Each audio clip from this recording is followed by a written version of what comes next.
સૌથી સબળ પ્રબળ હથિયાર છે મિત્રો, ધ્યાન રાખજો. કેમ કહેવું, કેવી રીતે કહેવું, શું કહેવું એ તો બધા જ કહેવાના છે. વક્તૃત્વ કળા વિશે બધા જ કે, આના મારા પછી પણ 3 જણને બોલાવો તો, પણ કેવી રીતે કહેવું, ભલે શું કહેવું એ સતત અંદર હોય, એ કોમન હોય, પણ કેવી રીતે કહેવું. ભાષા અગેન સરળ રાખો, તરલ રાખો અને રોચક રાખો. એક આમ સરતી જવી જોઈએ. વક્તવ્યમાં 100% શ્રોતાઓમાં વિચાર પહોંચે એમ આપણે કરવાનું હોય. આ માટે શ્રોતાઓ સમજે તેવી સરળ તરલ ભાષા, બહુ રોચક શૈલીમાં એનો પ્રયોગ કરવાનો.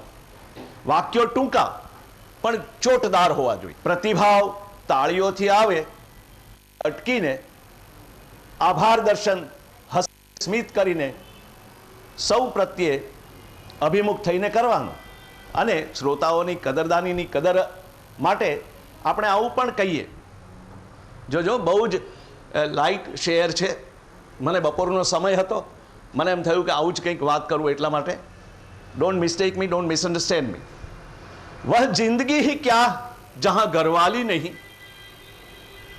वह जिंदगी ही कहाँ क्या जहां घरवाली नहीं, वह चमन ही क्या जहां माली नहीं, वह बज़म मीटिंग समारंभ क्या कि જ્યાં તાલી નહીં. પણ આવું કહીને એક લાઇટ વાતાવરણ પાછું ફરી ઊભું કરી અને આપણે શ્રોતાઓને આપણા અભિમુખ કરી શકીએ. એટલે ભાષા ઘણીવાર આવી કોમન, જે લોકો સમજીને એક લાઇટ મૂડમાં લઈ શકે એવી રીતે તમારે ઉપયોગ કરવો જોઈએ. વિષય, ભાષા, શારીરિક સજ્જતા, માનસિક સજ્જતા. આવી તાલીઓના અભિવાદનથી વધુ તાલીઓ મળે તો પણ રેપો બિલ્ડિંગ ફરી પ્રબળ બને અને લોકો શ્રોતાઓની અભિમુખતા આપણા તરફ વધુ સારી થાય. એક ચમત્કૃતિ લાવવાની આપણી સ્પીચમાં, પબ્લિક સ્પીકિંગમાં, એ કેવી રીતે? ઉપર કહ્યું તેવા શેર દ્વારા ઓડિયન્સને ચાર્જ કરી વક્તવ્યને રોચક, સાતત્યપૂર્ણ બનાવી શકાય. પરંતુ ક્યારે એવું પણ બને કે ઓડિયન્સમાં શ્રોતાઓના બગાસા શરૂ થાય અને વળી બેસાડી દેવાની તાળીઓ પણ વાગે કે હવે બેસે તો સારું. હવે આવું જ્યારે બને ત્યારે આવે વખતે એક ચમત્કૃતિ લાવવા નાનકડી કાવ્ય પંક્તિ કે નાનકડો રોચક પ્રસંગ યોજી શકાય. અને કેવું, આમ બોલી કોઈ કાવ્ય પંક્તિ બોલાય. જર્મન પંડ્યા, ભાવનગરના કવિ, બહુ આમ જાણીતા અને પણ કદાચ યુવા પેઢી માટે બહુ જાણીતા નહીં હોય, એટલા જ શ્રોતાઓની પકડમાં એ માહેર. અને એક એને ગમે તે એક અક્ષર આપો તમે, તેના ઉપર કવિતા બનાવે. બહુ મજાનો માણસ હતો. એણે એક વખત આવું કરેલું. ઈ અક્ષર ઉપર એણે કટકોઈ કટકો ને કણી કણી, મીના કુમારી ને મણી મણી. જર્મન પંડ્યા કહે છે, આ એક સભામાં બનેલી જ વાત. એ બે વચ્ચે મેં વાત વણી કે પ્રેમી પ્રેમી ને ધણી ધણી. આવી નાની કાવ્ય પંક્તિ હાસ્યનું મોજું ફેલાવી દે, પણ સાથે સાથે લોકોને ફરી આપણા પ્રત્યે અભિમુખ કરે. કંટાળેલા શ્રોતાઓને પણ રસ જાગૃત થાય અને તેમની સહન શક્તિ વધારવાનું, એક્શન થવાનું થઈ શકે અને વધુ ત્રાસ આપણો સહન કરી શકે એના માટે સજ્જ થાય. તો કેવી રીતે મારે વાત કરવી? તો આવી કવિતાની કડી બોલી શકાય. આ બધું જ પ્રેક્ટિકલ છે. કેવી રીતે, ક્યાં બોલીએ છીએ, શું બોલીએ છીએ અને લોકોનો રસ કેમ વધારવો, એ જ્યારે જાણતા ન હોઈએ ત્યારે આવું થાય, કોઈ સ્ટેજ ઉપર ચડી જાય. રાઈટ? મિત્રો બનાવવા નુસ્ખા અજમાવી ચમત્કૃતિ લાવવી જ રહી. આપણી જ્યારે વક્તવ્ય આપતા હોઈએ ત્યારે કોઈક ચમત્કૃતિ આપણે કેવી રીતે લાવી શકીએ એ બહુ જ અગત્યનું છે. શ્રોતાઓની શરીરની ભાષા સાંભળવી. સામાન્ય રીતે લોકો આ બોલતા હોય છે ત્યારે પોતાની બોડી લેંગ્વેજની વાત કરે છે. હું એવું કહું છું કે શ્રોતાઓની બોડી લેંગ્વેજ સમજો. આપણે બોલીએ ત્યારે શ્રોતાઓને બગાસા, ઊંઘતા, શ્રોતાઓ શારીરિક હલનચલન કરતા, ક્રોસ ટોક કરતા, શ્રોતાઓથી આપણને પણ વિક્ષેપ થાય અને આપણને મેસેજ પણ મળે કે એ લોકો હવે આપણને આપણામાં રસ નથી દેખાડતા, કે મને આમંત્રિત કરનાર ફરીને પણ બોલાવે એવી મારી પ્રબળ ઈચ્છા છે, એ માટે હવે હું તમને વધુ ત્રાસ નહીં આપું. એટલે આવી વાત આપણે કરી શકીએ. આપની જેવા સુજ્ઞ શ્રોતાઓ પણ હવે ક્યાં રહ્યા છે, એટલા માટે હું બોલવાની લાલચ રોકી શકતો નથી. વિકાસ વર્તુળનું ઓડિયન્સ મને મળે એટલા માટે હું બોલું છું. એટલે તમને એમ થાય કે યાર, હા, આપણને જ ખાસ ફરી ઓડિયન્સ ચાર્જ થાય અને આપણે ત્રાસ આપવાનો દોર ચાલુ રાખીએ. હા, પબ્લિક સ્પીકિંગ. શ્રોતાઓના ચહેરાઓ ફૂલની જેમ ખીલતા દેખાય, બધા હસતા હોય, બધા આપણામાં રસ લેતા હોય આપણી વાતમાં. શરીરની ભાષા આપણે સમજ્યા તેમ કહેવાય કે કેવી રીતે હવે શ્રોતાઓના ફેસ ઉપર શું મને દેખાય છે. નેક્સ્ટ, આઈ કોન્ટેક્ટ એક બહુ મોટિવેટિંગ ફેક્ટર છે. આંખમાં આંખ નાખીને વાત કરવી. ટીવી જોતા હોઈએ તો આપણી આંખ, આપણું ઓરિએન્ટેશન ટીવી તરફ જ હોય છે. એમ શ્રોતા પાસેથી તેની બોડી લેંગ્વેજ દ્વારા ફીડબેક, પ્રતિભાવ સતત મેળવતા રહેવું જોઈએ. આઈ કોન્ટેક્ટ આના માટે બહુ જ જરૂરી. ટીવીમાં જેવું કંઈક ખરાબ આવે તો કેમ લઈને આપણે ચેનલ બદલાવી નાખીએ? એક સર્વે એવું કહે છે કે 1 મહિનાની અંદર એક એવરેજ ટીવી જોનારો 80 કલાક તો ચેનલો બદલવામાં વેસ્ટ કરે છે. ખાલી તમે ચેનલ બદલવામાં 80 કલાક કાઢો છો. આવી વાત અને કહે છે કે કેજી સુધીમાં બાળકે ગ્રેજ્યુએટ થવા માટે જેટલો વખત કોલેજમાં અને સ્કૂલમાં આપવો પડે એની કરતાં વધારે કેજી સમય સુધીમાં ટીવી પાસે આપી દીધો હોય. પણ એ આઈ કોન્ટેક્ટ આપણો કેવો હોય? ટીવી તરત જ આપણે બદલાવી નાખીએ. આવી જ રીતે પ્રત્યેક શ્રોતા પર વારે વારે આંખથી અનુસંધાન સાધતા સાંભળનારને રેકગ્નિઝેશન મળતા તેને પણ પોરસ ચડે, ખુશામત મળે, એને અંદરની ઈચ્છા થાય. આઈ કોન્ટેક્ટથી આ ઈચ્છાને તમે વક્તા તરીકે પરિપૂર્તિ કરી છે. તમારો આઈ કોન્ટેક્ટ તેના માટે મોટિવેટિંગ ફેક્ટર બને. એવી રીતે તમારે આઈ કોન્ટેક્ટ જ્યારે પબ્લિક સ્પીકિંગ કરતા હો ત્યારે કરવો જોઈએ.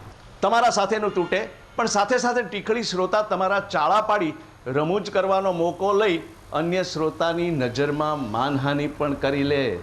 વિજ્ઞાન અને આર્ટ્સ બંને છે એ અવાજની મીઠાશ, અસરકારકતા, ભાવાત્મકતા, ઉચ્ચારણ શુદ્ધિ, અવાજની પીચ, એ સમયે અટકવું એટલે કે પોઝિસ લેવા સ્પીચમાં.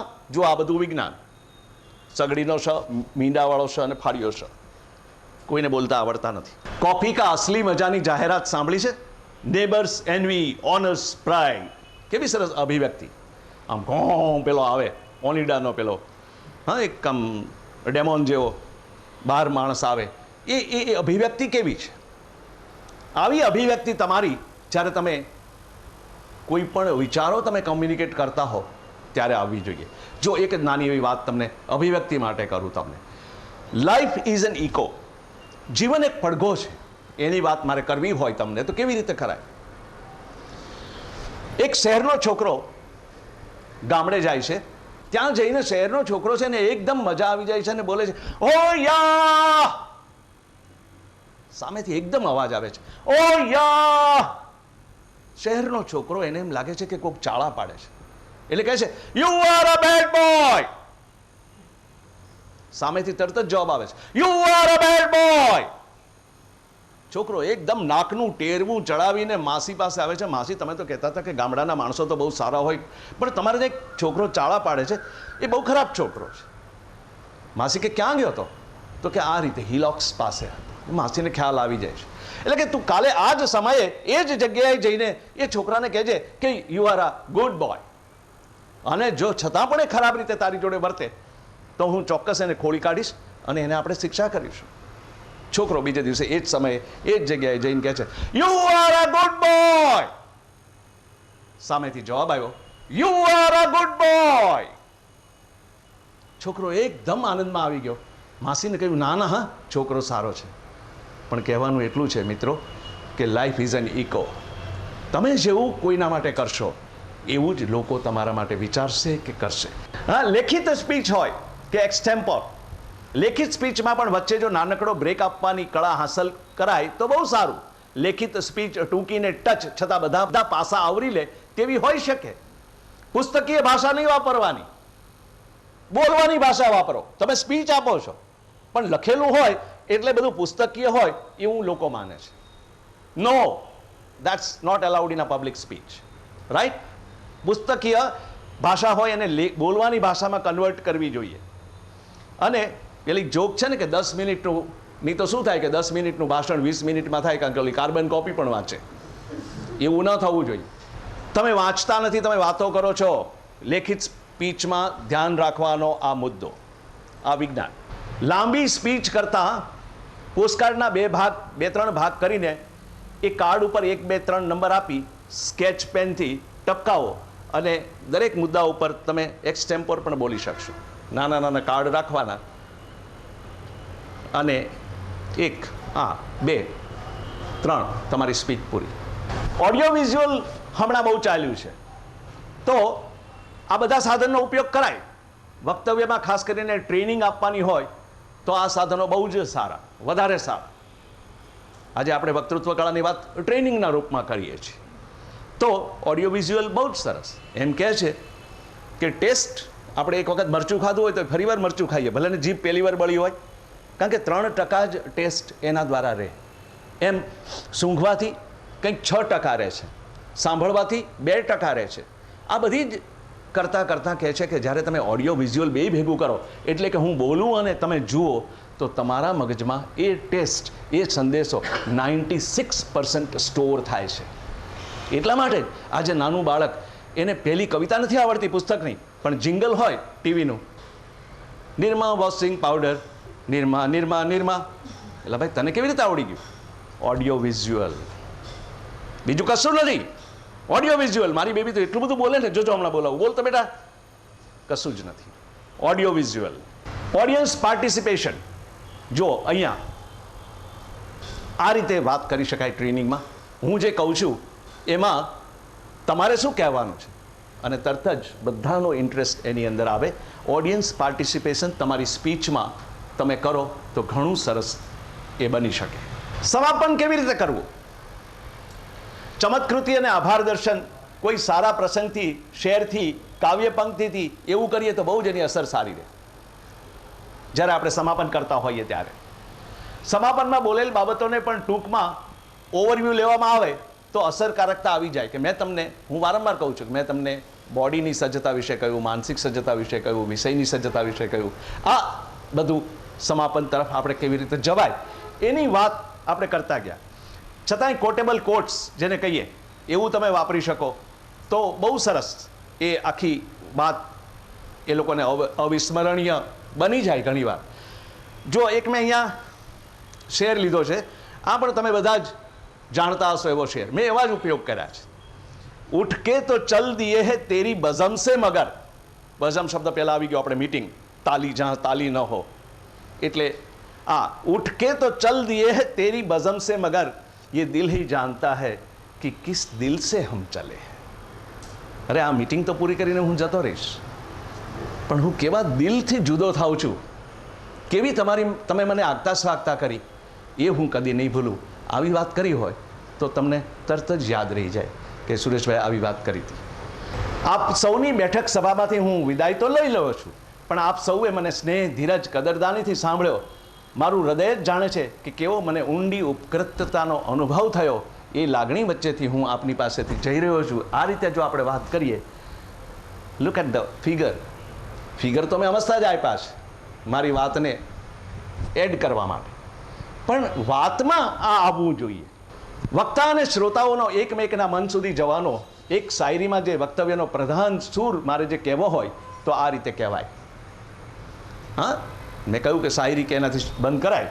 ન ધરા સુધી ન ગગન સુધી, નહીં ઉન્નતિ ના પતન સુધી. ન ધરા સુધી ન ગગન સુધી, નહીં ઉન્નતિ ના પતન સુધી. ફક્ત આપણે તો જવું હતું બસ એક મેકના મન સુધી. શું હું મારું મન તમારા સુધી પહોંચાડી શકે? એટલો બધો અઘરો, અને મારે વાત કરવાની એકમેકના મન સુધી પહોંચવાની, કેવી રીતે મારે કરવી? શું એમાં મારે શું મારે એના કન્ટેન્ટ્સ લેવા? મારો વક્તા તરીકેનો રોલ તમારા મન સુધી પહોંચવાનો હતો, અને જે કંઈ તમારે પાસેથી મારે જાણવાનું હતું કે તમે એને કેવી રીતે લો છો, એ બધું જ આ પ્રક્રિયામાં તમે મને ખૂબ સહકાર આપ્યો. અને હું માનું છું કે આપણે દિલો દિમાગ સુધી, એકમેકના મન સુધી આપણે પહોંચી શક્યા છીએ.